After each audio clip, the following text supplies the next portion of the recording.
खुशामदीद नाजरीन, आप देख रहे हैं हिंदुस्तान डेली के लिए मुंबई से ब्यूरो रिपोर्ट। नाजरीन, इससे पहले की खबरों में आगे बढ़ें, आइए नजर डालते हैं आज की 3 बड़ी हेडलाइंस पर। सनातन धर्म मामले में बुरे फंसे उदयनिधि स्टालिन। 14 जज, 130 ब्यूरोक्रेट्स, 118 रिटायर्ड अफसरों ने लिखी चिट्ठी। करोड़ों रुपए हुए बर्बाद, फिर भी रास्तों का वही बुरा हाल। कई बार उठ चुके हैं सवाल, कब होगी मुंबई की सड़कें बहाल। महाराष्ट्र के कई जिलों तक फैली मराठा आंदोलन की आग, किसी भी हाल में नहीं माने जरांगे पाटिल। देखा नाज़रीन, ये थी अब तक की 3 बड़ी हेडलाइंस। आइए बढ़ते हैं अब खबरों की जानिब। सनातन धर्म को बीमारी बताने वाले तमिलनाडु के सीएम के स्टालिन के बेटे उदयनिधि स्टालिन के खिलाफ 262 शख्सियतों ने सुप्रीम कोर्ट को चिट्ठी लिखी है। इन लोगों ने सुप्रीम कोर्ट से खुद दखल देने की मांग की है। इनमें 14 जज, 130 ब्यूरोक्रेट्स और सेना के 118 रिटायर्ड अफसर शामिल हैं।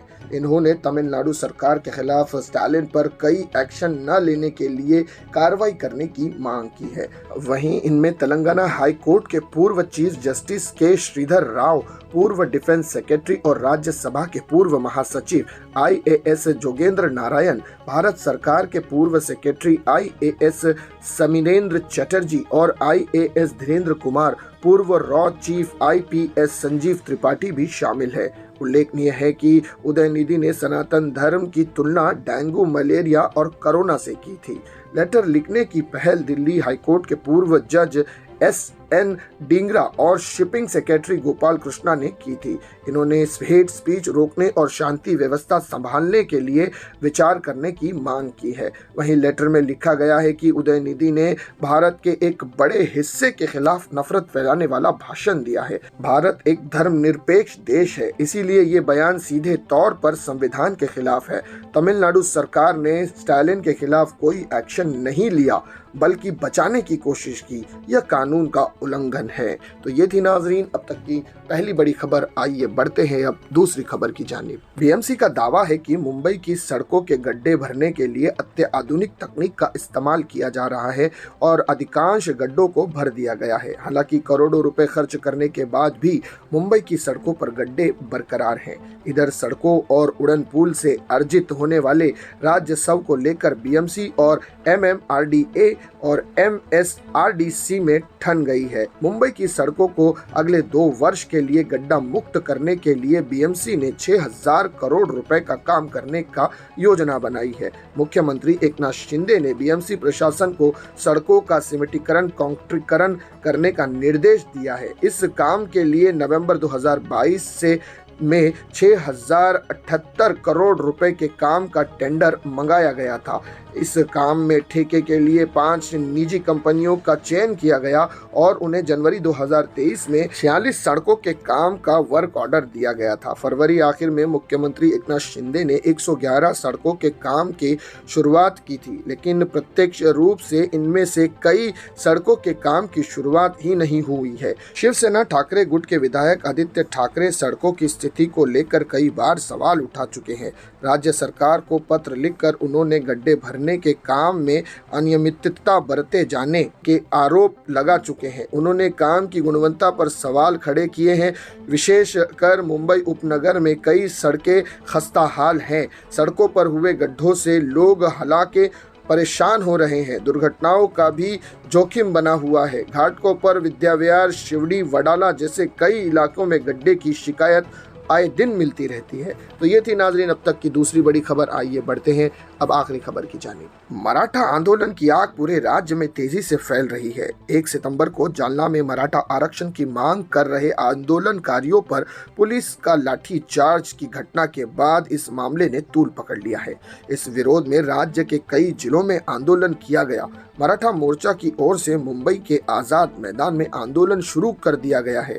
यह सभी आंदोलनकर्ता जालना में हुई लाठीचार्ज की घटना के बाद से डिप्टी सीएम देवेंद्र फडणवीस और मराठा आरक्षण के उप समिति के अध्यक्ष चंद्रकांत पाटिल के इस्तीफे की मांग कर रहे हैं। इसके अलावा नवी मुंबई, पुणे समेत कई शहरों में मराठा आरक्षण की मांग को लेकर लोगों ने प्रदर्शन किया है। मराठा समुदाय के लिए आरक्षण को लेकर विरोध प्रदर्शन के कारण महाराष्ट्र राज्य सड़क परिवहन निगम की 259 बस डिपो में से कम 46 डिपो पूरी तरह से बंद हो गए हैं। खासकर अहमदनगर, औरंगाबाद, परभनी, हिंगोली, जालना, नांदेड़ और धाराशिव में प्रदर्शन की वजह से बस सेवाओं पर व्यापक असर पड़ा है। महाराष्ट्र में त्योहारों की सीजन शुरू होने की वजह से कई लोग गांव जाना चाहते हैं, लेकिन बस सेवाओं पर असर की वजह से फंसे हुए हैं। वहीं मराठा आरक्षण की मांग को लेकर भूख हड़ताल पर बैठे मनोज जरांगे पाटिल ने महायुति सरकार के प्रस्ताव को खारिज कर दिया है।